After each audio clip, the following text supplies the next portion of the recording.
All right, everyone, welcome. Today, I have a very special guest on who I just feel absolutely blessed that she agreed to come on. So you're going to hear a story today of just pure hope and really just no bullshit, no excuses. And we're very straightforward here. We tell it like it is.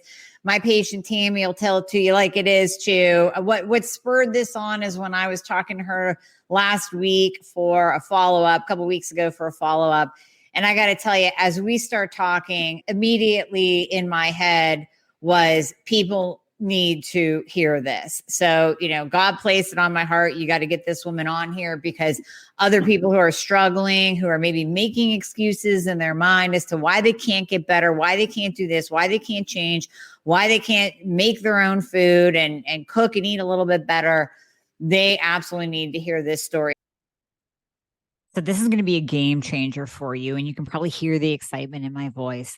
The latest introduction, the latest member of the family to the Fixxr line is Metabolism Fixxr. And this, oh my God, I formulated this just for all my people out there that need to lose weight, that need help in the weight loss department, that can't lose weight no matter what they do, that feel like they have a slow metabolism, and that might be thinking of trying all those peptides out there, the Beverly Hills soccer mom drug of choice for weight loss peptides. Or even if you're on them already and you're like, man, these are really expensive and I'm still not losing weight, add in Metabolism Fixxr. Here's what I did. I took the power of T2, which increases your basal metabolic rate while you are sitting there watching Netflix. You're burning fat while you're watching Netflix. I combined it with a very unique patented ingredient called Suppressa. Suppressa has multiple clinical trials backing its efficacy in reducing your appetite, decreasing snacking, and providing way more control over your food intake. It is amazing. We also see improved emotional well-being, just decreased food cravings all around, reduced hunger, and weight management. Add on top of that, we have green tea extract, we have purple forest purple tea extract, both of which affect the metabolism in a very positive way without the jitters of normal fat burning supplements out there from the 1980s and 90s, right? The ones that made you feel like you're having a heart attack. You will not have that in any of my supplements, Thyroid Fixxr or Metabolism Fixxr. But Metabolism Fixxr, ooh, yeah, we kicked it up a notch. It is in powder form, so you can drink it through your day. It's going to flavor your water. We got orange crush and refreshing citrus. I love them both. It is going to keep you under control all day long. So you throw a couple scoops in your water bottle in the morning, throw a scoop or two in your water bottle throughout the day.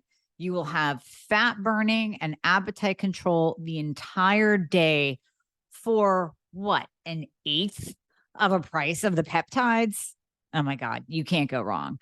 So grab some Metabolism Fixxr today. Please let me know how you do on it. I am super excited for you. Super excited.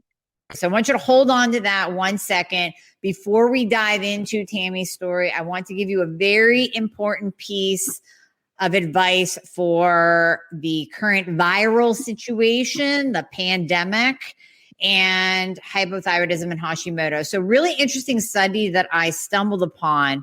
Really, it was published in September 2020. So it was published a while ago, but we're just kind of seeing it right now. Analyze the relationship between thyroid conditions like hypothyroidism, Hashimoto's, and hyperthyroidism and the severity of COVID infections. It says, since it's common knowledge at this point that having health conditions like diabetes, obesity, high blood pressure put you at much higher risk for severe COVID outcomes, it's not a surprise that this particular study did in fact find a higher risk of severe COVID for people with thyroid conditions. So this study concluded that having any type of thyroid condition, either low or high, can both cause dysregulation of the innate immune system response. So that is your body's first response. That's when your body goes, hey, there's something coming in. There's something bad here. There's something that we've been exposed to. So that innate immune system response leading to an increased risk of infection and also increased severity of COVID. In addition, they concluded that people with thyroid conditions have higher levels of pro-inflammatory cytokines, which can lead to more severe COVID outcomes. So that cytokine response, that inflammatory response that happens when any patient contracts COVID, that there is this, it's like a cascade of inflammatory Pac-Man, little cytokines. And we're seeing with this study shows it, and we are seeing it too. I mean, we're definitely seeing it in private practice. I've discussed with my nurse practitioner. She's seeing increased hypothyroid symptoms post-COVID. We're seeing people's adrenals and thyroid glands just tank after they have COVID. We definitely see TSH values increase post-COVID. So we're really seeing right now that hyper and hypothyroid are comorbidities and risk factors for COVID. So if it was a question before, it's not now. We've known this since September 2020 when this was released. I apologize for just getting this to you now, but it was just brought to my attention now. So what I did was I put, again, a free downloadable guide in the description, in the show notes, and you can click on that and at least get started on those core supplements that we know improve your resistance, improve your immune system, that build that fortress, so to speak, in your body to support that innate immune system. Simple things like zinc, like vitamin D, like vitamin C, like melatonin. I mean, these are the core supplements that we know support a person's immune system and make them more resilient if they do catch it, and also make them more, we'll say, protected against catching it. So I wanted to throw that out there because that was brought to my attention today.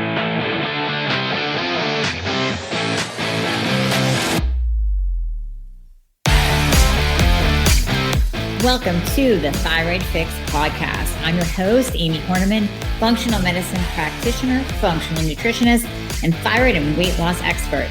We're talking all things thyroid, hormone, and health related in order to empower, educate, and transform you. So if you're ready to get your life back, then let's get started. So now on to Amie's story of hope. I want you all to listen up, please, because I promise you this is going to give you just a new perspective on your life. You know what? Sometimes I'm a firm believer that sometimes we need a different perspective placed on us when we start to get into that self-defeating, self-pity mode. And we just need kind of slapped around a little bit and shown a different way of looking at things and a different way of looking at life to change our outlook on our reality. Because really, I mean, our reality is our perception of our world. And then that becomes our own reality. So Tammy's going to show you and tell you that definitely what is actually going on does not have to defeat you. So Tammy, just to kind of give you a brief background, yes, she has Hashimoto's. She lost a son. I'll let her go into the details of that just briefly, however she wants to go into that. And her other son is in prison for life over drugs. She's taking care of both of her parents, dealing with Hashimoto's. She still prepares her food. She looks up recipes.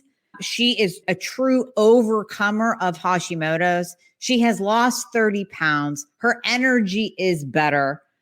But Tammy, I mean, your thing that you said to me, the one point that you said to me last week, well, 2 points. Stress is going to be there, but you have to minimize it. And one day a week, you do such good self-care. You do nothing except take a walk if you want to. You turn your phone off. You shut the world out. There's no bills, no anything. And I think that that is an example of self-care. So I wanted to touch on those points. But now I want you to speak. And please tell everybody your story, your tragic loss, how you're dealing with it. And we're just going to kind of talk here and let this conversation flow. Well, first of all, thank you for having me on. I'm more than happy to tell my story. And, life's hard, it's tough, and I could be having a pity party for myself the rest of my life. I've chosen not to, but I'll start telling you my story. I'm 62 years old, and I lost our son 18 years ago. He was 21, our oldest son. It was horrific going through the grief process, and it took like me 4 years to get well. I didn't think I was going to make it, quite frankly, neither did my husband. But I'm here. I made it through it, and I credit a lot of that. I went to Compassionate Friends. That's just for a group that for people that have lost their children. Little did I know that my second son, to deal with his brother, he went to drugs, heroin. It was a real battle for 13 years with him. He'd go off and on heroin, and he had two little girls, and I helped raise them, plus worked a full-time job. Little did I know I was wearing myself out. It added to my Hashimoto's, and I didn't know I had it till 7, 8 years ago. Mm-hmm. He, robbed a store, committed a really bad crime. He ended up in prison for life. Here we go again. I had to go through that and grieve that. It took 2, 3 years to get better there. Just all this heartache. And now my parents are elderly. I go down there as much as I can, me and my husband, and help. And I still work part-time a little bit, a couple hours a day. How I found out I had Hashimoto's, I was eating a piece of chicken, and luckily my husband was home, and it got caught in my throat, and I couldn't get it out. Mm-hmm. And I couldn't talk, and I kept just taking my hand and going like this. My face was all red, and my husband knew I was choking to death. I was getting ready to pass out, and he did the Heimlich maneuver and got it out, or I wouldn't have been speaking to you today. Mm-hmm. So I went to the doctor, my throat, I had problems and all that. And they said, well, you have thyroid nodules, sent me to Pittsburgh. They did a biopsy. I didn't have cancer. And they just let me go home. And I said, I got to have more. So I went to another doctor, and they said, well, you have Hashimoto's. And I had no idea what Hashimoto's was. I do now. Right. And so, they put me on different thyroid meds. T4 didn't work for me. It just didn't work at all. Rarely does. Yeah. Some people may do well on it. I didn't. And so I was on my thyroid medicine, and I got really sick. And here I had candida, I had gut dysbiosis, and I had Epstein-Barr. Mm-hmm. And I lost 40 pounds, and I thought I was going to die. Mm-hmm. So I went to 3 other doctors, and they didn't know what was wrong with me. And they knew it was candida, but they didn't treat it well. Let's put it that way. And I knew nothing about it. So I was in another battle. I went to a functional medical doctor, which cost me lots of money that I didn't really have. I had to borrow it. With diet and what he told me to do, I beat it. It took me a couple years, mm-hmm. but I got better. And I'm here talking to you because I went to him. I don't believe I would be sitting here talking to you if I didn't go to him. And They said a lot of times this comes along with Hashimoto's, Epstein-Barr virus. You really have to make up your mind, and you want to tell yourself, I'm a victor, I'm not a victim. I started saying positive sayings to myself. And I thought, do I want to live for 25 more years, 80 to 90% healthy, or do I want to stay back here where I'm at? And I know I've been through hard things. I can sit back here and feel sorry for myself the rest of my life, or I can make up my mind to get out of bed every day, get up and go on and do the best I can in life. Mm-hmm. Exactly. I made up my mind. I was going to live. I was going to go on. I make a lot of my own food. I make my own bone broth. Chicken wings are really great. I put them in a crock pot overnight, drain it all, and I put it in the refrigerator. The fat comes to the top, and it's just like gelatin. Oh, there you go. And that's a big thing, Tammy. I mean, you're talking about it like, oh yeah, I make my own bone broth, not a big deal. But I mean, I don't even have the time to make bone broth. I would like to, but I just end up buying it in the little boxes because I don't have the time. But you are finding the time. So we'll start actually in the present and we'll work our way back to the loss of your first son, which is, I mean, in and of itself, that would cause some people to go into the fetal position and never take care of themselves again. And I mean, that's a tragic loss, but you're actually, you've overcome that. You've overcome a second loss. Basically, like you said, you were grieving your son going to prison, a second loss. Yeah.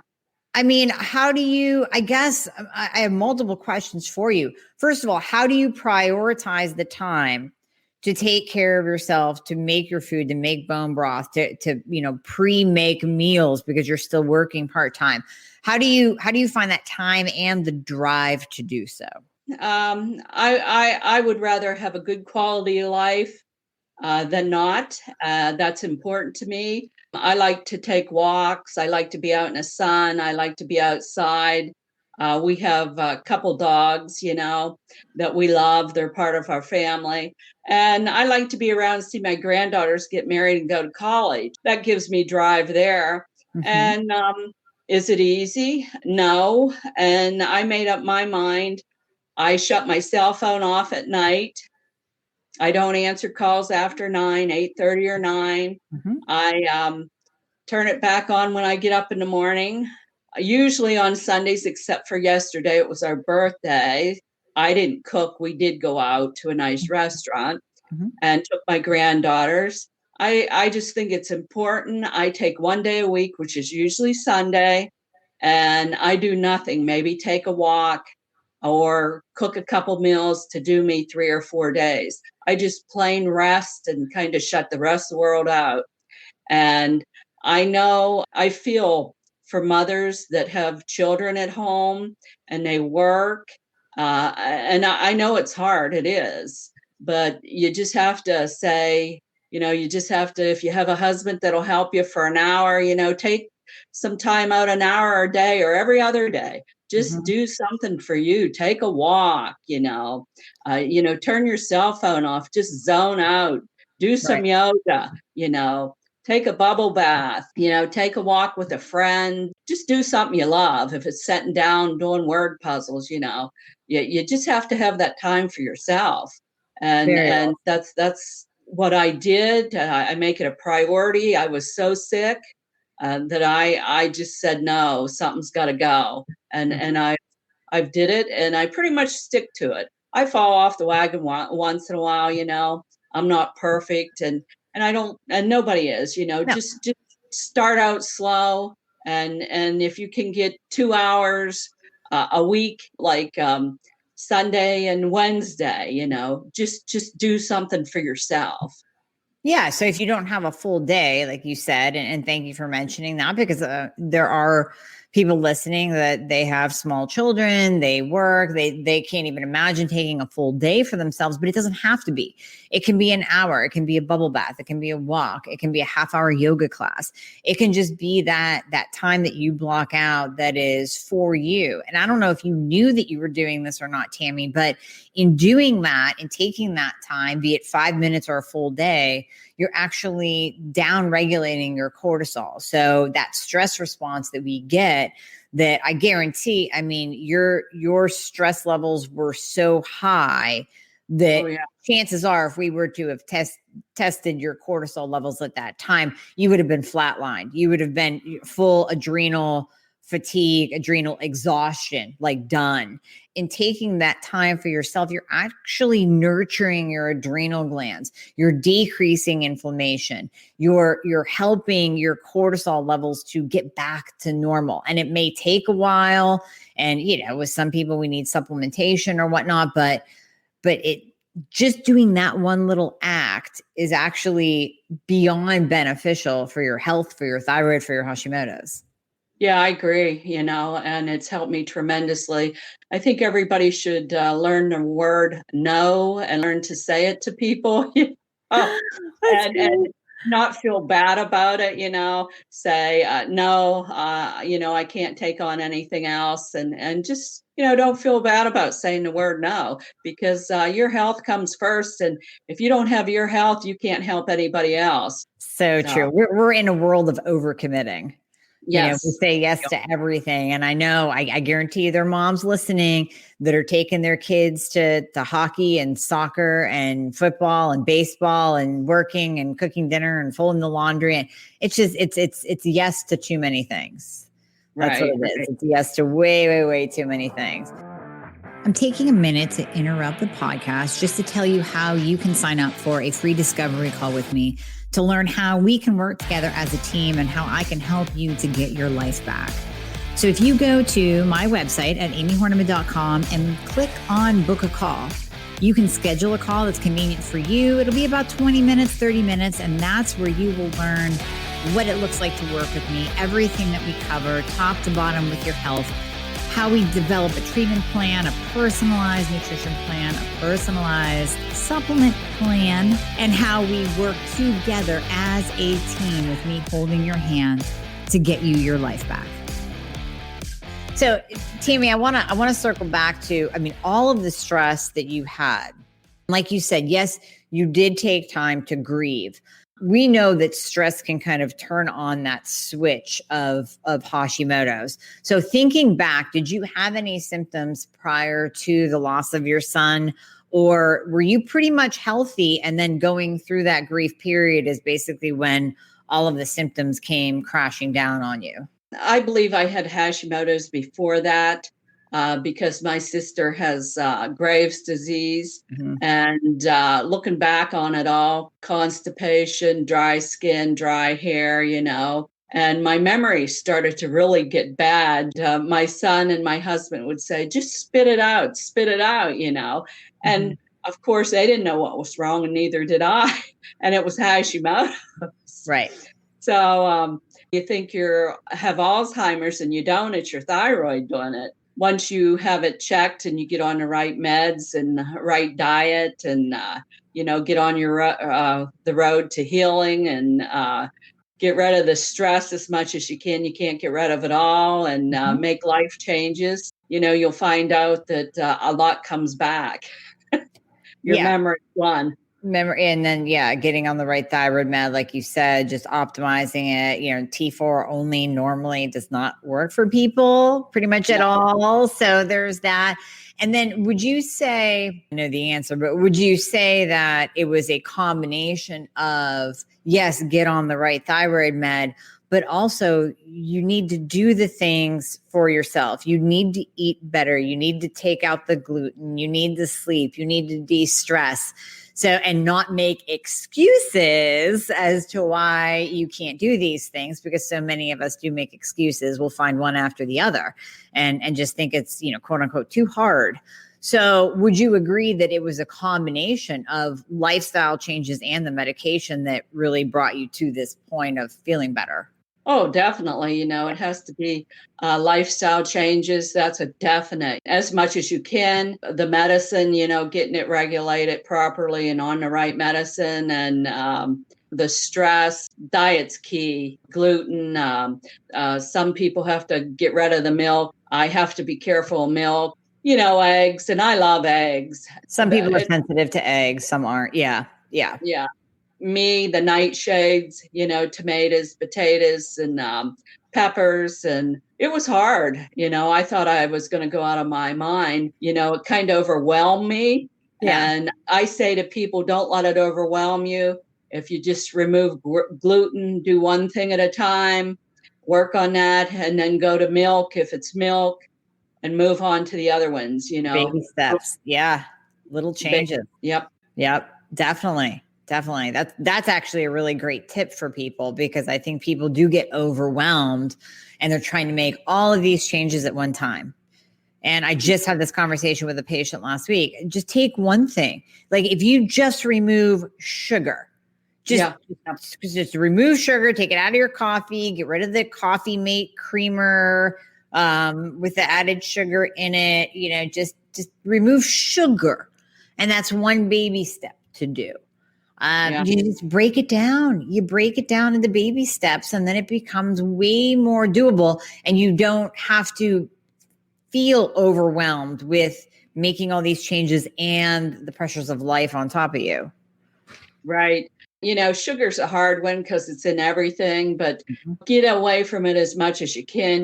Chocolate's a hard one for me because I was a chocoholic. I mean, I love chocolate. I did too. We can still do dark chocolate though. It's a little bit Yeah. of a taste bud change, but we can still do that. Yeah. Yeah. Yeah. And so how did you keep yourself from making excuses? You could easily have said, listen, I'm still grieving. I don't have time to do this. How do you not make excuses? How do I not? Well, Yeah. I kind of made up my mind. I took a look in the mirror one time at my life and what had happened. And I read some good books, and there's a counselor that lives down the street from me. Mm-hmm. That's helpful. She's a really nice lady, just pretty down to earth. I went to see her and we were talking one time, and a nice lady. I thought, do I really? And I'm don't get me wrong, I'm all for counseling if you need it, but I don't want to be there for the next 5 years of my life. I knew that my son was gone and he's not coming back. I still cry at times, which is normal, like at Christmas time or birthdays. Sure. And my other son's where he's at, and I know he's probably not going to get out. I just made up my mind. I have my husband left. I have 2 beautiful granddaughters left. I have friends and family, and I can sit around and be depressed the rest of my life, or I can get up and enjoy what life I have left. Mm-hmm. And I made a choice to get up and enjoy life. And it's a choice, and it's hard. Life's hard, like I said. It's not easy. And we're all going to face, things in life that we thought would never happen to us. You have to go through it. You have to deal with it and then move on with your life. And that's what I've chose to do. And it's not easy. It hurts me when I see other people with their children. They're out with them, and they have their adult children. They come see them, and I don't have mine. I've just accepted it. It hurts me, but I'm not going to sit there in deep, dark depression and cry the rest of my life. I'm not going to do it. And my faith has gotten me through. And like I say, exercise, some gentle kind of exercise, stretching, yoga, tai chi, walking, sunshine, get a pet, a dog. You don't have any kids or a husband, get something, a cat, a dog. Yeah, definitely. Oh no, those are studies. Studies show that pets lower your blood pressure and help with de-stressing. So yeah, no, absolutely. And I think what you said too about it being a choice. You're right. Yeah. You were you go crawl in a fetal position and here's a bottle of wine. Have at it, and a cake, I mean, nobody would judge you if you did, but you didn't. And that's my point in bringing you on, is how many of us are making stupid excuses out there. Well, I just don't have the time. Yes, you do. Yes, you do have the time. You do have the ability to make that choice to not be in self-pity mode. You have that ability to cook food instead of going through the drive-through. Yes, you do have the time and choices to make. If you did it, everybody can do it. Because your story, I've never heard of anybody being slammed with as much stress as you have.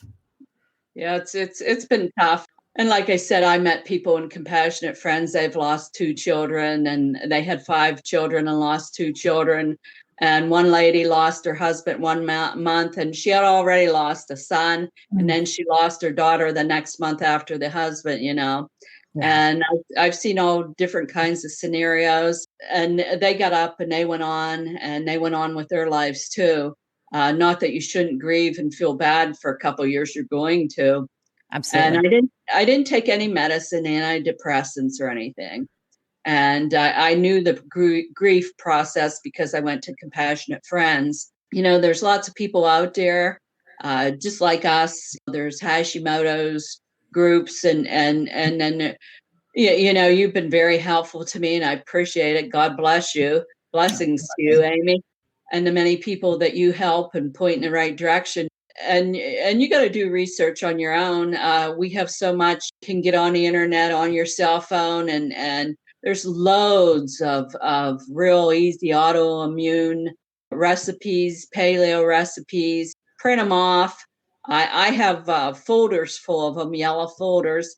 I have desserts. I have main meals. I have meats. I have salads. And I grouped them all. And I have off about 30 in each folder. They're not boring. There's some that are just 5 ingredients. If I can do it, anybody can do it. Anybody can do it. Yeah, it's that easy. Just pick the easy recipes. Don't pick a recipe that's 20 ingredients long. Pick one that has 5 ingredients. In fact, I think you can even Google like 5 ingredient paleo recipes. Yep. And boom, there you go. So there's just no excuse. And I know so many people are thinking of you as an inspiration right now, just from sharing your story. And it's so appreciated because, like I said in the very beginning, it's going to hit home. It's going to change people's perspective. Right. It really is. So, and grief in of itself can cause a flare. So did you have a worsening of symptoms when your second son went through what he did with the legal system? And I mean, that had to have been a drawn out, just painful couple of years going through all that, between his heroin use and then just the whole legal process that he had to go through and you went through with him. So did you notice that you got way worse at that time? Yeah, I was sitting down one night. My husband had went away and I was sitting down and I just happened to flip on a TV and the news was on, and here they were taking him out in a suit, and it was on the news. And I just sit down and I was just besides myself. And I went to work one day and I went in and I flipped a newspaper over and his picture was in the newspaper right there. It was tough. And I remember taking my hands at work and putting them on my head, and I was crying. And this one girl was looking at me and I said, I'm going to make it. I'm going to get through this. I'm going to make it. And this was in the very beginning, and I was just crying, and I got my composure back, and I just got up and I went on. I got up every day and I went to work, and it was hard. I had this great boss. He was the owner where I work, and he came in and he sat down, and I went out to him and I said, if you want me to leave, I'll leave. I said, I told him what my son did. I said, Bill, I'll leave. And he says, oh, no, Tammy, we don't want you to leave. And I remember him giving me a hug. And he come in the lunchroom and he gave me this most compassionate talk. He was the best guy. He says, Tammy, mothers really take it hard when their children do things, and he just went on and just had such nice things to say to me. And I said, if people start coming up to me at work and doing things to me, I said, I can't take it. And I can honestly tell you, he must have had a talk with everybody and not one person said a word to me. I know they talked, but nobody said anything to me. And I went on with my work as usual. And that was a blessing right there. I couldn't have asked for a better situation, even though it was hard every day to get up and go to work. I was blessed. I hold him in high esteem to this day. And, many people wouldn't have been able to see that the blessing in that type of darkness, in that kind of, in that time of darkness. Many people would not be able to see any kind of light whatsoever, but you were able to see his understanding as a true blessing. Yeah. He had compassion, and I think that's what we're lacking a lot in our society, and that compassionate towards others. But, then there comes that time where you just have to, pull out of it and get on with life. Because like I said, we're all going to go through hurtful things in life, whether people say cruel things to us or whatever. And, maybe you need a job change. Maybe you need to move. And you can't be afraid to make changes in your life. I know for years I was afraid to make changes. And there's nothing wrong with change. If you need to do it and you can do it, do it. Yep. Don't stay in a position that's going to drag you down even further. I mean, there's certain things that you can't change and certain things that you can. If you can change them and it's going to make your life better, then take that leap. Take the leap of faith. Take the risk if you can. And one thing that you said earlier, Tammy, I want to circle back to and repeat because I think it's very pertinent. And I don't know if everybody heard it to a T, is that you are going to go through things in life that you never expected to go through. We all expect to have, job stress, money stress, relational stress, fight with your spouse, fight with your partner, kids acting up. That's all just kind of expected, like woe's me stress. But I believe your statement, and you are going to go through stress that you never expected to go through ever. If someone were to tell you at the age of 20 that down the road, this is what you're going to go through, A, B, C, you'd be like, you're crazy. There's no way. There's no chance. I'm going to do everything to prevent that. No way in hell am I letting that happen. Doesn't matter. Sometimes it's not a let. Sometimes it just happens. Well, luckily we can't see into our future, and thank God we can't, because it would scare half of us to death. Yeah. Yeah, we just call it quits. We'd be done. I'm tapping out. That's it. I would have never married. I would have never had any children. Who knows? These things happen, accidents happen, and we may lose a spouse, a child, like I did, a parent, be in a tragic accident. Hopefully none of us will be, but I mean, it's part of life, and I don't like it, to be quite frankly with you, Frank. But it happens. I had to deal with it, and I did the best that I could, and I can honestly say I'm content. I have my moments, ask my husband. That's fine. You're allowed. You're absolutely allowed to. But the thing of it is, you don't want to stay there. You don't want to stay stuck there, because if you stay stuck there, that's not a good place to be. You want to move on. Like I said, I grieved for 4 years because he committed suicide. That compounded it. And it took me 4 years to go through the grief process. It's a process. And I could feel my mind releasing, and as I went through the process. So I have a good, I kind of knew when our other son got into trouble, I had some idea. It wasn't easy either. It was hard in a different way. And I had to forgive him. Yeah. Forgiveness is a hard thing, but it doesn't make them right if you forgive them. It just frees you, and that sounds odd, but if you can forgive somebody, even though they've hurt you, and what they did wasn't right, we understand that, but it frees you. It frees you up to move on with your life in freedom. It doesn't excuse what they did, and it doesn't make them right. It frees you to live a healthier life. And sometimes you'll see them walking down the street and you kind of grate your teeth. But it's true. Yeah. No, you're absolutely right, because carrying around a burden of hatred and resentment is pretty heavy. That's pretty heavy on your shoulders to carry around all the time. And truth is, their lives aren't being affected by your hatred and resentment. So yeah, no, that's a very good point. Very good point on forgiveness. And I hate to say that what you went through had purpose, because no one would say that anyone should go through what you went through to have any kind of purpose or message in the world. But just you even coming on here, you are giving people hope that you have no idea. And this message is, this is going to be listened to thousands of times over and over and over again. So your message will continue to permeate people from this day on. And I want you to know that, I appreciate it more than words can say, because, and I know the listeners appreciate it more than they can say, because it's truly just a unique story, a painful story, You were just open, and you just gave us all a great message and just a different perspective. Like I said in the beginning, just a different perspective, a different set of glasses to put on to look at our own lives and to see the things that we're dealing with and say, I think I can deal with this, because if Tammy did, then I certainly can. Well, they can. And like I said, if I can do it, they can do it. And we all have our story to tell.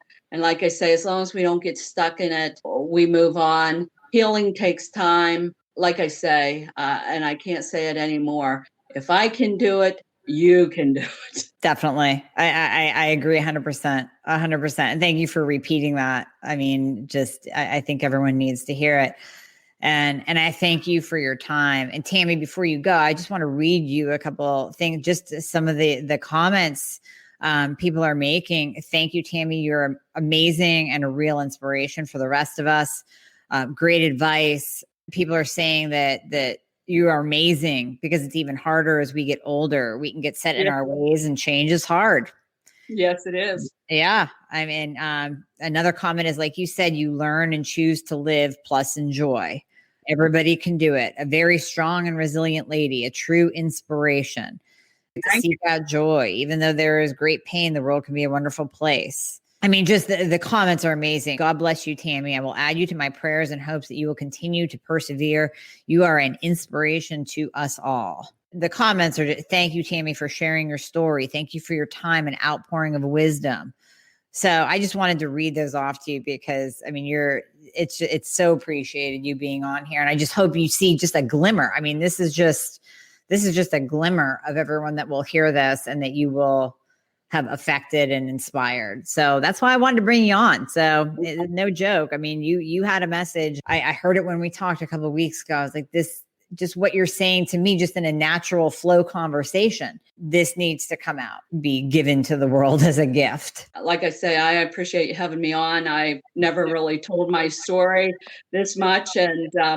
And that's the word. You have to persevere, find people that'll build you up, not drag you down. That includes in your own family, go find those people that are going to build you up and help you. And, talk to Amie. She's great. I love you, Amie. And I thank you for having me on, and I appreciate it.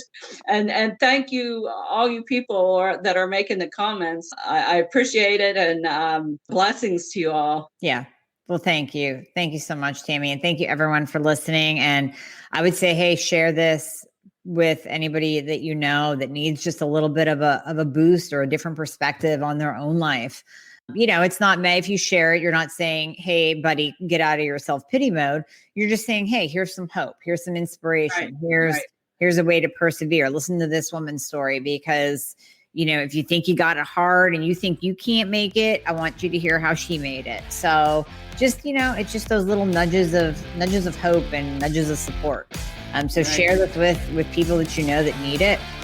And again, thank you all for listening. I greatly appreciate it.